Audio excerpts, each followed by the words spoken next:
तमिलनाडु की अगर बात की जाए, अगर यहां पर डीएमके लीड लेती हुई नजर आ रही है सर्वे के मुताबिक, उसके पीछे बड़ी वजह आपको क्या नजर आती है? क्या वहां विपक्ष में जो लोग हैं उनकी कमजोरी, उसका फायदा मिला है डीएमके को?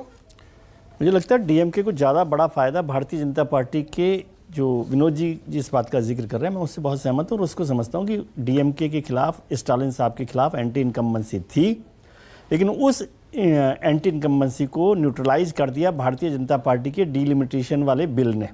उसको उन्होंने तमिल अस्मिता के साथ जोड़ लिया और वो एक बड़ा फैक्टर बना दिया स्टालिन साहब ने, अगर उनकी सरकार बनती है। लेकिन अभी एक एक्सिस इंडिया का जो सर्वे है उसमें विजय को जो है, विजय जोसेफ सुपरस्टार, उनको एक बड़ा नंबर दिया गया। तो क्या वो स्पॉइलर होंगे या किंग मेकर होंगे, ये भी देखने की ज़रूरत है कि वो किस तरह से भूमिका निभाते हैं। वो कितना भी बड़ा ना भी हो लेकिन फिर भी बहुत महत्वपूर्ण भूमिका में होंगे। लेकिन स्टालिन की एंटी इनकम्बेंसी को कम करने में बीजेपी का डीलिमिटेशन का बिल बड़ी मददगार रहा, ऐसा मुझे लगता है। मतलब इसका फायदा हो गया, इसका फायदा हो गया, ये सीधे तौर पे आपको लगता है। जी। आपका कोई टेक इस पर गौतम लाहिड़ी साहब?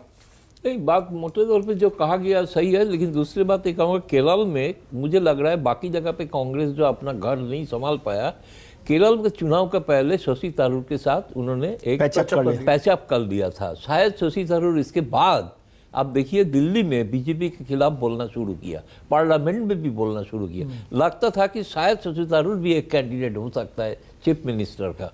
लोगों का परसेप्शन है कि केसी वेणुगोपाल ही होंगे, लेकिन फिर भी शशि थरूर को अब दरकिनार नहीं कर सकते। इसलिए एक यूनाइटेड एक छवि कांग्रेस दे पाया जो असम में उतना हमने देख नहीं पाया।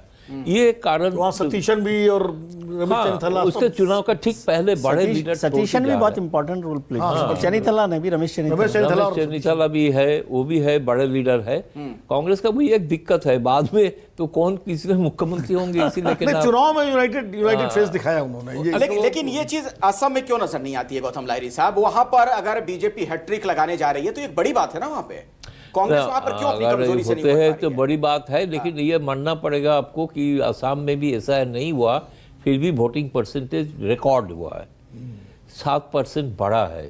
और उसमें मैंने ये भी देखा कि मुस्लिम बहुल क्षेत्रों में 90% पोलिंग हुआ है, लेकिन हिंदू बहुल क्षेत्रों में कम हुआ है।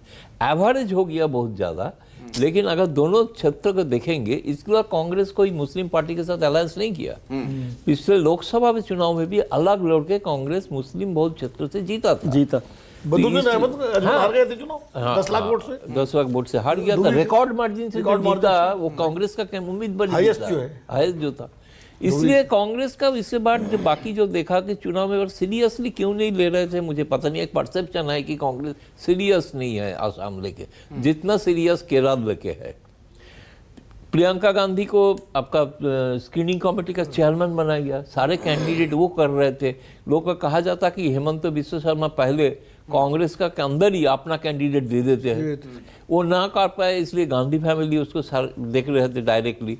लेकिन प्रियंका गांधी क्या जोर तोड़ से प्रचार किया वहाँ पे? मुझे नहीं लग रहा है कि उतना ज़्यादा किया है। तो इसलिए कांग्रेस वहाँ पे घर संभालने में थोड़ा प्रॉब्लम उसका हुआ है।